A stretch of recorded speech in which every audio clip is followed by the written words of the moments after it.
बिस्मिल्लाहिर्रहमानिर्रहीम अस्सलाम वालेकुम and a very good morning. नई सुबह, नई उम्मीदें और बहुत सारे नए ख्वाबों के साथ जी उठा पाकिस्तान में हूँ, आपकी दोस्त और आपकी होस्ट सना अमजद। उम्मीद करती हूँ, दुआ करती हूँ कि आप सब खैरियत से हों। और जनाब, जितने लोग पाकिस्तान में मौजूद हैं इस वक्त, जगह जगह पर मुख्तलिफ़ इलाकों में, मुख्तलिफ़ शहरों में इस वक्त मौसम की सूरत हाल जो है वो बड़ी मुख्तलिफ सी है। कराची की अगर हम बात करें तो यस, फर्स्ट वर्किंग डे था और सुबह से पहले ही मतलब तकरीबन जो है वो फजर के करीब बारिश का सिलसिला शुरू हुआ और लाइट चली गई। सड़कें जो टूटी हुई थी वहाँ पर पानी जमा हो गया, लोगों को बड़ी परेशानी का सामना करना पड़ा। उस दिन भी हमने मौसम के हवाले से बात की थी। उसके बाद बारिश का सिलसिला थम गया और अब पिछले 2 दिनों से शदीद हब्स है, अजीब सी गर्मी है, घुटन सी है इस वक्त माहौल में। सो मौसम के हवाले से कुछ जो है वो जानेंगे कि कराची का मौसम, सिंध का, पाकिस्तान का भर का मौसम जो है वो कैसा रहेगा, क्योंकि ईद भी आने वाली है। और क्या ईद वाले दिन भी बारिश होगी या ये जो ख़रीदारी है गाय बकरों की, इसके लिए भी बड़ी परेशानी का सामना करना पड़ रहा होता है। सो हम जानते हैं, हमारे साथ मौजूद हैं वेदर एनालिस्ट जवाद। अस्सलाम वालेकुम जवाद मेमन साहब। जी वालेकुम अस्सलाम। गुड मॉर्निंग, कैसे हैं आप? जी गुड मॉर्निंग, अल्हम्दुलिल्लाह। हम मिस कर रहे हैं आपको स्टूडियोज में। अच्छा अच्छा, ये बताइए जवाद साहब कि ये जो हब्स है इस वक्त, ये जो घुटन है, गर्मी है, ये इसकी वजह क्या ये है कि बारिश होने वाली है और बारिशों का जो स्पेल है मुकम्मल, क्योंकि मानसून शुरू हो चुका है, वो कब से स्टार्ट होगा? जी सना, काफ़ी हद तक इसकी वजह यही है कि बारिश एक्सपेक्टेड है। जिस तरह हमने मंडे को भी बात करी थी जी। कि ऑन एंड ऑफ ये पूरा हफ्ता जो है वो इस तरीके से इसमें स्केप्टिकल चांसेस हैं ओके। कि कराची में बारिश रहेगी। इस वक्त इसकी मेन वजह ये है कि समुद्री हवाएं जो हैं वो रुकी हुई हैं, क्योंकि एक लो प्रेशर सिस्टम कराची से बहरा अरब पे मौजूद है इस वक्त। राइट। उसने समुद्री हवाओं को रोका हुआ है, तो इस वजह से शदीद हब्स है। साथ ही साथ जो मानसून हवाएं हैं वो काफ़ी ह्यूमिडिटी उनमें बहुत ज़्यादा होती है, क्योंकि तो इस वजह से जो है पसीना और घुटन वगैरह जो है ये तो सिचुएशन आप काफ़ी है। आज क्या रेन एक्सपेक्टेड है कराची में, या कल परसों कब आप देख रहे हैं ये जो रेन कब जो सिलसिला है शुरू होगा? देखें, ये जो लो प्रेशर सिस्टम है इस वक्त तो हमारी कोस्टल लाइन से करीब बहरे अरब में मौजूद है। ठीक है। और आज 14 तारीख से लेके तकरीबन 18 तारीख तक जो है ऑन एंड ऑफ इसमें एक्सपेक्टेड यही है कि कराची समेत सिंध के काफ़ी सारे एरियाज में, बलूचिस्तान के काफ़ी सारे एरियाज में जो है वो बारिशें रहेंगी। ओके। इसमें कराची के हवाले से ये भी कह सकते हैं कि ये जो ग्राउंड कंडीशंस हैं, ये जो शदीद हब्स है, जी। तो ये यही इस चीज़ का इंडिकेशन है कि अगले 4 दिनों में जो है पूरे शहर में कोई एक आध जो है वो काफ़ी अच्छा बारिश का स्पेल भी इंशाल्लाह उम्मीद है कि हो अच्छा, जाए। इस स्पेल को आप कब तक देख रहे हैं? क्या ईद में भी बारिश का सिलसिला जारी रहेगा? और ये जो एक हैवी रेन थी लास्ट ईयर जो हमने देखी, जिससे बड़ा नुकसान भी हुआ, माली भी और जानी नुकसान भी हुआ, लोगों के घरों में पानी आ गया था, तो क्या इस बार भी इसी तरह की बारिश एक्सपेक्टेड है कराची में, सिंध में? देखें, ये जो करंट स्पेल है जी। ये इसकी उम्मीद है कि ये 18 तारीख तक या मैक्सिमम 19 तारीख तक कंटिन्यू करेगा, उसके बाद ये ख़त्म आ जाएगा। ओके। अच्छी बात यह है कि कराची के हवाले से कि ईद के दिनों में जो है वो एसएच को इतनी ज़्यादा बारिश नज़र नहीं आ रही है। ओके। हल्की फुल्की लाइट रेन डिजल वगैरह हो सकती है, सही। लेकिन ये है कि ईद के बाद 23-24 तारीख से या जुलाई के एंड में जो है एक और लो प्रेशर सिस्टम आने की उम्मीद है। ओके। ये फोरकास्ट अभी लॉन्ग रेंज में है, तो इंशाल्लाह आगे चल के इसके बारे में बात करेंगे। राइट। रही बात आपकी कि आगे किस तरीके से बाकी पाकिस्तान के जो दूसरे एरियाज हैं उसमें उम्मीद है कि ईद के दिनों में जो है वो बारिशें हो सकती हैं। कहाँ देख रहे हैं आप? पंजाब साइड पर तो आई थिंक कल भी लाहौर वगैरह में बारिश हुई है। पंजाब में तो इस वक्त सिलसिला जारी है बारिशों का, जी मौसम बिल्कुल। भी काफी अच्छा है। पंजाब के काफ़ी सारे एरियाज में, केपी के काफ़ी सारे एरियाज में जो है वो काफ़ी तेज़ बारिशें हो रही हैं। बहुत सारे एरियाज में अर्बन फ्लडिंग भी देखने को आई है, और ये पूरा हफ्ता और ईद के दिनों में भी इसी तरह कुछ नज़र आ रहा है कि इन सारे एरियाज में जो है वो बारिशें होती रहेंगी। Okay, right. कोई ख़ास ऐसी मौसम के हवाले से कोई ऐसी खबर, कोई ऐसी एहतियात जो आप लोगों को बताना चाहें जवाद? देखिए, एहतियात तो सबसे पहले ये कि कुर्बानी का सीज़न है, तो जी। कुर्बानी के जो जानवर ला रहे हैं काइंडली उनके लिए जो है लाने से पहले बेहतर ये है कि उन्हें बेहतर इंतज़ाम रखें, जी। ताकि बारिश के पानी वगैरह, अगर कोई तेज़ हवा चलती है, आंधी तूफान होता है, तो उनसे वो इफेक्टेड ना हो। सबसे बड़ी बात ये है कि बिजली के खंभों के साथ और जो बिजली की वायर्स वगैरह जी। हैं उनसे उन्हें दूर रखें। क्योंकि अभी रिसेंटली हमने मंडे को भी देखा कि कुछ इंसिडेंट्स हुए इस जी तरीके जी के राइट कराची शहर में स्पेशली। रही बात तेज बारिश या पिछले साल जैसे इवेंट्स के हवाले से, तो इस साल भी एक्सपेक्टेड है कि इससे मिलता जुलता कोई इवेंट हो जाए, लेकिन अच्छा ये कितनी इंटेंसिटी से होता है और कब होता है, इस बारे में इसी हिसाब से बताया जा सकता है कि आगे आने वाले सिस्टम किस तरीके से मूव राइट कर रहे हैं। Thank you so much Jawad बहुत बहुत शुक्रिया जवाद हमारे साथ मौजूद होते हैं वेदर के हवाले से बताने के लिए और जिस तरह उन्होंने एहतियात की बात की मैं आपको बताऊं ये मेरा एक्सपीरियंस है जो एक कहते हैं ना कभी कभी आप गलतियां कर जाते हैं और उससे आप सीखते हैं और फिर आप दूसरों से शेयर करते हैं। हुआ ये कि मंडे को बारिश थी और बारिश का सिलसिला तो थम गया था। जब मैं घर पहुंची हूँ तो बारिश की वजह से मैंने डोरबेल बजा दी और जब मैंने डोरबेल बजाई है तो मुझे कोई इतनी ज़ोर से करंट लगा लेफ़्ट हैंड पर और वो पूरा मेरे हाथ ने प्रेशर को फील किया और इतनी देर तक जो है ना वो मेरा दिल तेज़ी से धड़कता रहा।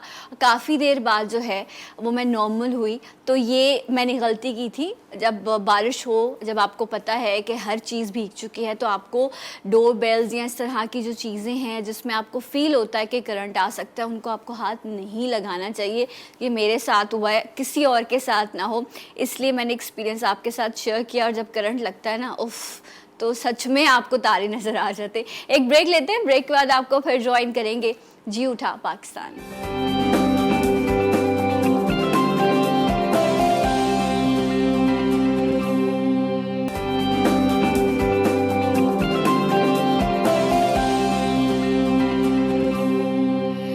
जी नाज़रीन एक बार फिर से आप सबको प्रोग्राम में खुश आमदीद कहते हैं एंड खुश रहना ईद की तैयारी करना अपनी ज़िंदगी को नॉर्मल रखना ये बहुत इम्पॉर्टेंट है और बहुत अच्छी बात है और हम यही चाहते हैं। बल्कि मैं भी सुबह जब आती हूँ तो मेरी भी कोशिश ये होती है कि एक अच्छा सा आप लोगों को गुड मॉर्निंग बोला जाए लेकिन मामलात कुछ ऐसे हैं कि ज़िंदगी नॉर्मल करने की हम कोशिश तो कर रहे हैं लेकिन उसमें हमने एहतियात लाजमी करनी है बिकॉज़ ये जो कोरोना है ये कब जाएगा ये कैसे ख़त्म होगा ये एक बहुत बड़ा सवालिया निशान है। कोरोना की तीसरी लहर की हम बात कर रहे थे कि पाकिस्तान में कोरोना की तीसरी लहर थी दोबारा से बहुत सारा कुछ बंद हो गया था। अब अगेन पिछले दिनों बहुत सारी चीज़ों को खोला गया रेस्टोरेंट्स भी खोल दिए गए शादियों का सिलसिला भी शुरू हो गया और अब माशाल्लाह से ईद आने वाली है तो वो मिलना जुलना और फिर ख़रीदारी का सिलसिला फिर से शुरू हो गया। लेकिन I am so sorry to say this के चौथी लहर कोरोना की वो अनाउंस की जा रही है और ये जो कोरोना है ये म्यूटेट होके वायरस आया है। कहा यह जा रहा है कि इंडिया से यहाँ पर आया है और इसे डेल्टा वायरस का नाम दिया जा रहा है। ये जो कोरोना की शक्ल तब्दील हुई है इसे डेल्टा वायरस का नाम दिया जा रहा है। ये ज़्यादा ख़तरनाक है कहते हैं इसके सिम्टम नहीं है ये क्या है और आपने इससे कैसे एहतियात करनी है। हाथ धोना मास्क पहनना एक दूसरे से फासला रखना कोशिश करना गैर ज़रूरी तौर पर कहीं ना जाएं। ये तो एक SOP ऐसी है जिसको बस आप याद कर लें। जैसे आप मतलब अपने तैयारी से निकलते ना घर से मास्क आपने हिस्सा बना लिया इसी तरह आपने इन सब चीज़ों का ख्याल रखना। लेकिन ये डेल्टा क्या है इस बारे में आज हम जानेंगे। कुछ पेशेंट्स भी रिपोर्ट हो रहे हैं हमारे साथ मौजूद हैं।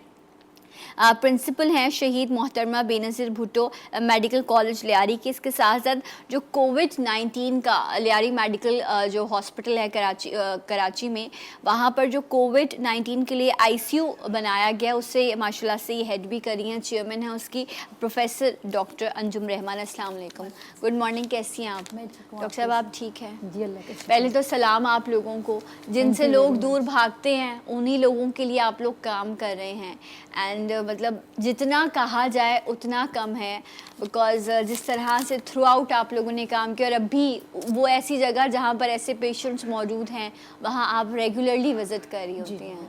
अल्लाह ताला आप लोगों को हिम्मत दे सलामत रखे। डॉक्टर साहबा ये जो कोरोना अब तक हमने देखा 3 लहरें और अब ये जो डेल्टा है ये क्या है डेल्टा।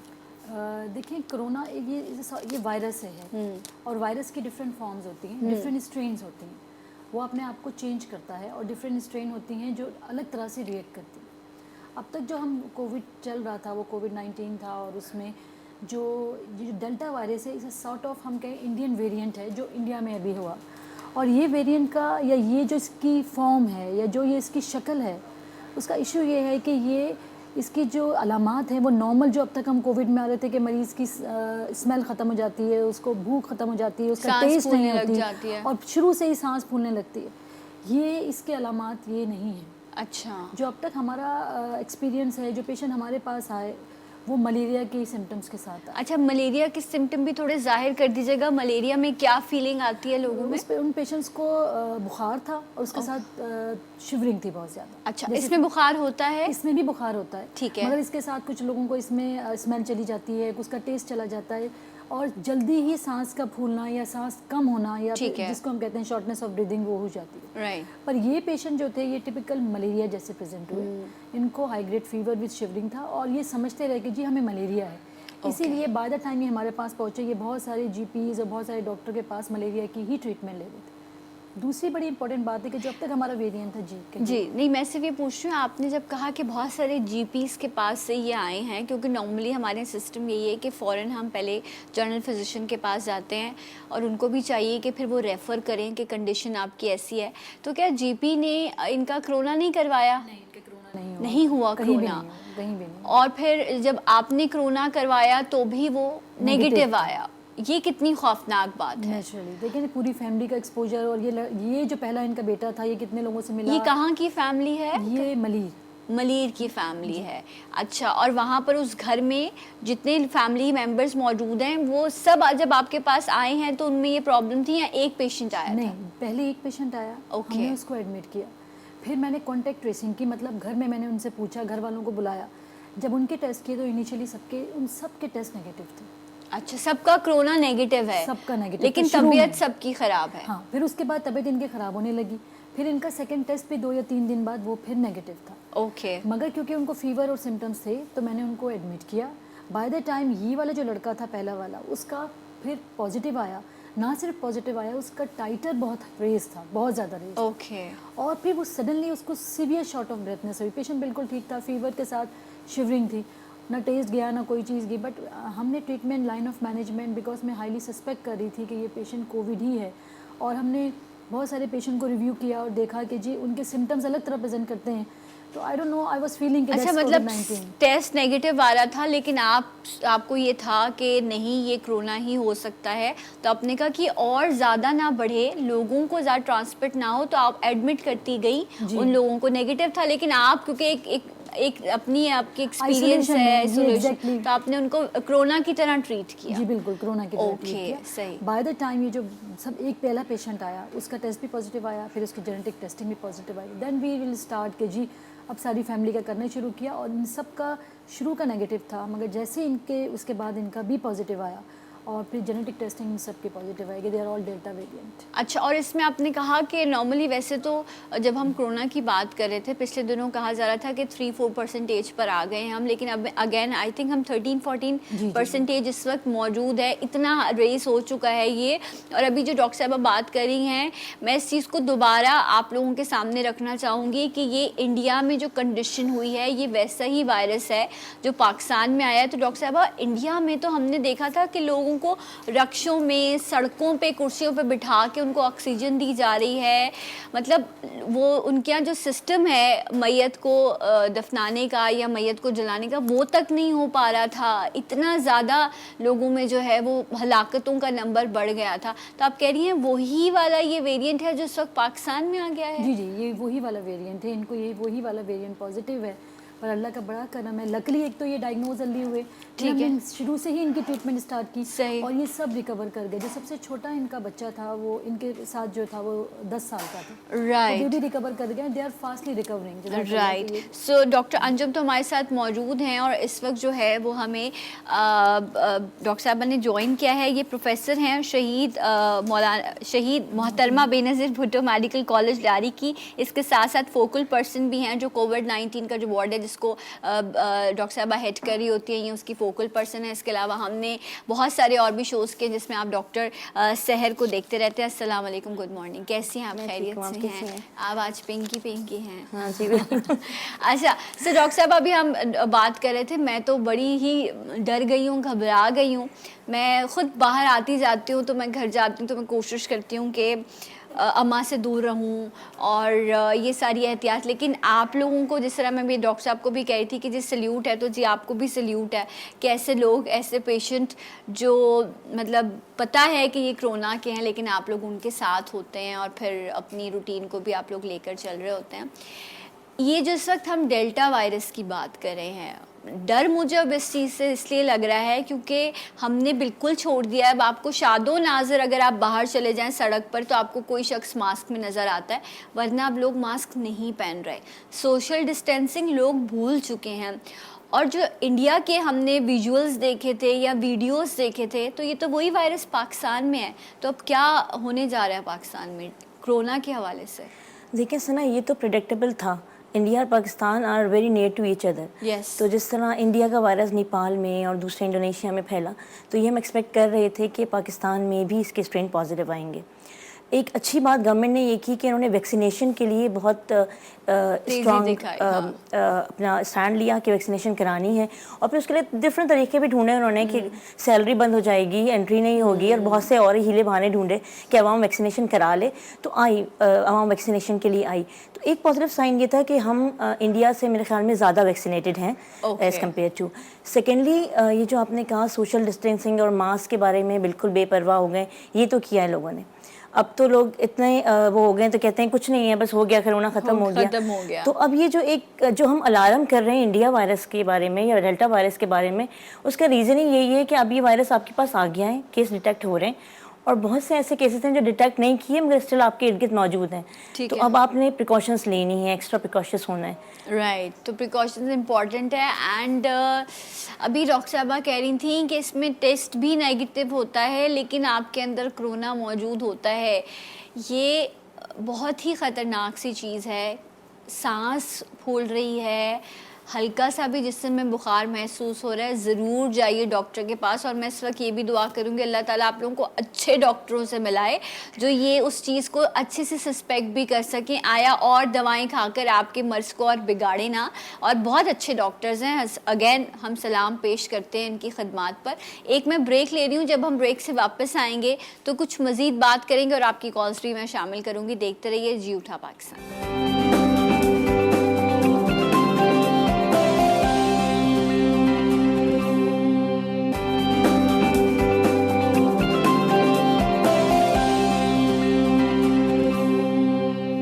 जी नाज़रीन, एक बार फिर से आप सबको प्रोग्राम में खुश आमदीद कहते हैं। कोरोना वायरस तीसरी लहर और अब चौथी लहर मौजूद है जिसे डेल्टा वायरस का नाम दिया जा रहा है। इंडिया में इस वायरस ने बहुत तबाही मचाई। ये म्यूटेट होता है, इसकी जब भी कोई नई लहर आती है तो जब तक इसको समझा जाता है ये लोगों को इतना नुकसान पहुंचाती है कि एक बड़ा नंबर पहुंच जाता है डेथ का। पाकिस्तान में भी इस वक्त अगर मैं सिंध की बात करूं तो 3-4 नंबर पर हम थे और इस वक्त हम 14th परसेंटेज पर वापस आ चुके हैं जो ख़तरनाक हो सकती है। सो एहतियात हमने लाजमी करनी है। प्रोफेसर डॉक्टर अंजुम हमारे साथ मौजूद हैं, डॉक्टर सहर भी हैं। डॉक्टर साहब प्लीज़ ये बताइएगा, ये सवाल मुझसे मेरी फैमिली में भी पूछा गया और बाकी लोग भी एक दूसरे से पूछते हैं कि ये जो एक ख़बर पहुंची थी लोगों तक जब वैक्सीनेशन पर बात हो रही थी कि जो वैक्सीनेशन करवाएगा वो 2 साल में उसको जो है वो दुनिया छोड़नी पड़ेगी। हाँ, ऐसा कुछ था जो बोलते हुए भी बड़ी तकलीफ होती है, लोगों के अंदेशे थे। तो इस बारे में आपका क्या कहना है, क्योंकि सबसे पहले तो डॉक्टर्स को लगी थी, लोगों को तो बाद में लगी है। एग्जैक्टली सबसे पहले डॉक्टर्स को लगी, और अगर ऐसा होता कि ऐसी कोई रिसर्च में कोई चीज़ होती तो डॉक्टर्स खुद नहीं लगाते। फिर सेकेंडली ये कि आपने देखा है कि पॉलिटिशियंस ने भी लगाया। हम क्योंकि वैक्सीनेशन सेंटर रन कर रहे हैं तो हमने बहुत पॉलिटिशियंस को वैक्सीनेट किया। तो मैं कहती हूँ उनको भी ज़िंदगी हमसे ज़्यादा प्यारी है, तो अगर वो भी वैक्सीनेट हो रहे हैं इसका मतलब कि प्रॉब्लम नहीं है।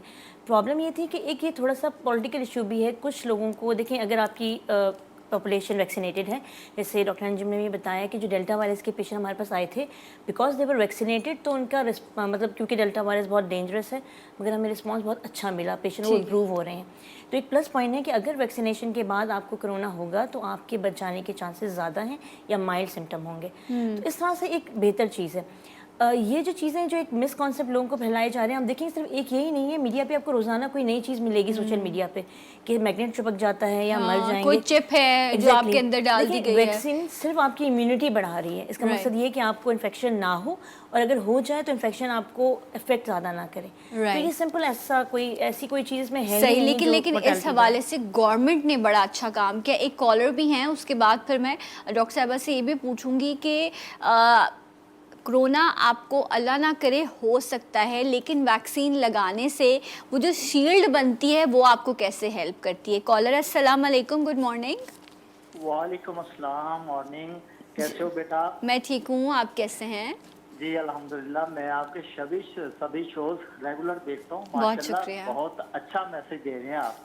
Thank you. तो मेरे डॉक्टर साहबा से ये सवाल है कि वैक्सीन की दोनों डोज तो मैंने लगवा ली है जी। तो चूंकि अब मंडी में जाना होगा जानवरों को देखने के लिए, तो जो चौथी एक खतरनाक लहर आ गई है जो हम खबरों में सुन रहे हैं जी, उसकी अलामत क्या होगी? हमें कैसे पता चलेगा कि इस बंदे को कोरोना है? ठीक है, बहुत बहुत शुक्रिया, बहुत अच्छा सवाल आपने किया।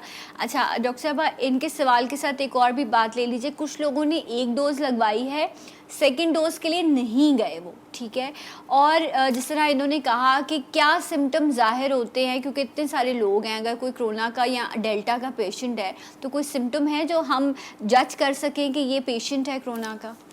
देखिए, पहली बात तो ये, जब आप मंडी जाएं या जानवर देखने जाएं तो प्लीज़ SOPs का ख्याल रखें, प्रॉपरली मास्क पहने, हो सके तो आप ग्लव्स भी पहन लें, डोंट टच वहाँ पे बिला वजह किसी चीज़ को टच ना करें, डबल मास्क पहन के जाएं। और हाँ, डबल मास्क पहन के जाएं, और लोगों से सोशल डिस्टेंसिंग रखें, क्योंकि वहाँ पे डेफिनेटली रश होगा। और फिर अब कोशिश करें बच्चों को ना लेके जाएं, क्योंकि देखिए ये डेल्टा वायरस का जो छोटा बच्चा था उसकी एज 10 साल थी, तो इसका मतलब है कि ये बच्चों को भी हो रहा है। तो आप सबसे पहली बात तो ये। दूसरी बात, अलामात जैसे हैं, तो अब आगे वाले को बुखार होना, हो सकता है जी आप उससे इतना क्लोज ही ना हो कि आपको पता चले, या खांसी का होना, फीवर होना, नज़ला ज़ुकाम हो जाना, यही सिम्टम्स यूजुअली होते हैं जो पेशेंट प्रेजेंट करता है।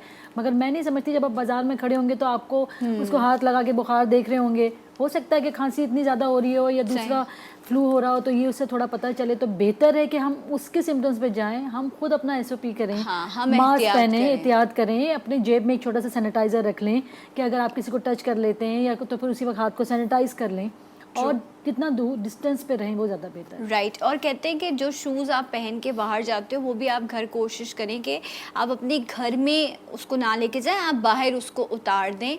जाते ही आपको बॉडी वॉश करनी है या आपने अपने हाथ पैर वॉश करने, ये सारी चीज़ें बहुत इंपॉर्टेंट है।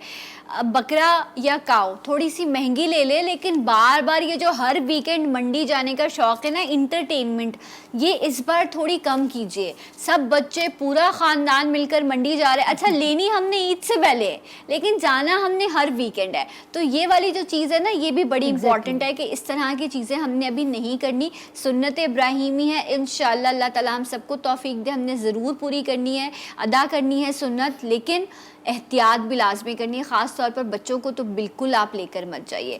ये भी बता दें कि जिन्होंने पहली वैक्सीन लगाई है, दूसरी नहीं लगाई, क्योंकि बस एक लग गई, अब क्या जाऊँ मैं दोबारा, लाइन इतनी लंबी है, लाइन में नहीं लग सकता मैं, ये भी कंप्लेन है लोगों की। देखिए, अगर आपने पहली लगाई और अगर आपने दूसरी नहीं लगाई तो आपने जस्ट पहली समझें कि आपने वैक्सीन लगाई ही नहीं, बिकॉज ये एक बॉडी की इम्यूनिटी या बॉडी में जो क़ुव्वत मुदाफ़त बनाने के लिए वैक्सीन लग रही है, और इसका एक प्रोसीजर है।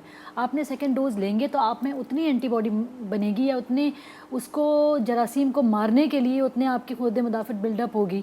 अगर नहीं करेंगे तो वो जो पहली वाली है वो भी ज़ाया हो जाएगी। ओके। अच्छा डॉक्टर साहब, ये बताइए कि ऐसा भी सुना मैंने जिन्होंने आप अगर आज जुलाई है स्टार्ट हुआ, जिन लोगों ने लास्ट दिसंबर में या दिस ईयर जनवरी में लगवाई थी वैक्सीन, वो दोबारा से वैक्सीन लगवा रहे हैं। ये भी सुना था हमने कि अगर आपने एक बार वैक्सीन लगा ली है तो आप दोबारा नहीं लगवा सकते। तो इसको बार ज़रा क्लियर कीजिएगा कि ये हो सकता है, पॉसिबल है? ना, ये बूस्टर डोज की बात हो रही है, और स्टिल क्योंकि कोरोना हम सब पूरी दुनिया के डॉक्टर्स के लिए नया है, तो ये सब रिसर्च चल रही है इस पर कि क्या करना है क्या नहीं करना। ठीक है। सो अब दुनिया में रिसर्च हो रही है, और कुछ कंट्रीज़ जिस तरह UAE बूस्टर दे रहा है, ये भी ट्रायल में है कि आप एक दफ़ा वैक्सीनेट हो चुके हैं, उसके बाद आप सेकंड वैक्सीनेट करके बूस्टर लें। स्पेशली उन जगहों पे जहाँ जिन्होंने हमें चाइनीज़ वैक्सीन दी है, जैसे साइनोफार्म, साइनोवैक, वहाँ पे ये सोचा जा रहा है कि जो हमें बाहर की वैक्सीन अवेलेबल है, फाइज़र, मॉडर्ना या एस्ट्राजेनेका, उसका एक शॉट या बूस्टर लिया जाए 6 मंथ के बाद। तो वो दैट्स अ डिफरेंट थिंग। लेकिन अगर आपके अंदर, हम यूजली एंटीबॉडीज़ भी कराते हैं, अगर अच्छी एंटीबॉडीज़ बन गई है तो ये मस्ट नहीं है कि आपने बूस्टर लेना है, और ये अभी अंडर रिसर्च है। ठीक है, तो ये ज़रूरी नहीं है लेकिन कि ये एंटीबॉडी 6 मंथ्स के लिए नहीं होती हैं, बस थ्रू आउट द लाइफ बस आपको सपोर्ट। देखिए, अभी हमें इसके बारे में, कोरोना के बारे में कुछ पता ही नहीं। जैसे इन्फ्लुएंजा वायरस है, उसके लिए हर साल वैक्सीनेट किया जाता है। ठीक है, तो अगर ये कोरोना हमारे साथ चलेगा, जो कि लगता है कि अब लॉन्ग टर्म हमारे साथ चलने वाला है, तो शायद हमें बूस्टर डोज लगवाने तो पड़े। आप लोग फ्रंटलाइन सोल्जर्स होते हुए आप लोग, तो फिर आप लोग बूस्टर डोज लगवाते हैं डॉक्टर्स? नहीं, अभी तक तो हमने नहीं लगवाए। यही हम लोगों को कहते हैं कि देखें, बीइंग अ फ्रंट लाइन, हम आईसीयू में भी जा रहे हैं, हम पेशेंट से इंटरेक्शन भी क्लोज कर रहे हैं, स्टिल अल्हम्दुलिल्लाह वी आर अलाइव। तो लेकिन आप आपने लोग एक पहले precaution- वैक्सीनेशन करवा चुके हैं? जी, हमने प्रिकॉशन, एक दफ़ा वैक्सीनेशन आपने पूरी करनी है और उसके बाद फिर आपने प्रिकॉशन ज़रूर लेनी है। हम स्टिल प्रिकॉशंस लेते हैं। अब अगर कोई वैक्सीनेट करता है तो लोग कहते हैं फिर हमने वैक्सीनेट क्यों किया अगर हमने प्रिकॉशन लेनी है?